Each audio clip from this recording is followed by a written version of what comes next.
कराची मच्छर कॉलोनी में नालों की अबतर हालत। कचरे से भरे नाले को साफ करने वाले इदारे बजट लेकर खामोश होकर बैठ जाते हैं। पिछले साल भी कई लोग इस नाले के बायस डूबकर जान बहक हो गए। इस हवाले से मजीद बता रहे हैं नुमाइंदा 5 न्यूज राशिद अनवर। जी राशिद, बताएगा क्या कहना है शहरी का।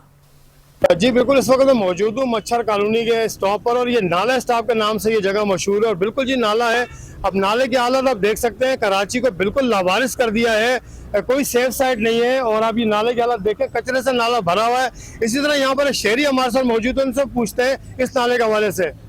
जी बताइएगा, इस नाले के हवाले से कोई सेफ साइड भी नहीं है और आप क्या कहना चाहेंगे इस नाले के लिए? सर ये काफी सालों से इसी तरह सर, ये जब एक साल से तो इसकी सफाई पहले नहीं होती तो ये बिल्कुल भर जाता है। जब बारिश होती है सर, ये नाला बिल्कुल रोड पे बाहर आ जाता है सर काफी इसमें हादसे भी हो चुके हैं, इसमें लोग भी डूब चुके हैं, मर चुके हैं सर, लाशें भी मिल चुकी है और गाड़ियां भी अक्सर इतनी गिरी पड़ी है इसमें कि हद से ज्यादा फिर क्रेनों से निकाली जाती है। और हमें गुजारिश है इसी हुकूमत से कि आप इनकी सफाई ठीक से करवाएं और हमें थोड़ी सेफ्टी दे दे, ताकि जो आगे तक बनाए तो एक टुकड़ा क्यों बचा, इसको भी थोड़ा सा आगे बना दे तो इनकी मेहरबानी होगी, ताकि हमारे आवाम और गाड़ी सेफ रहे।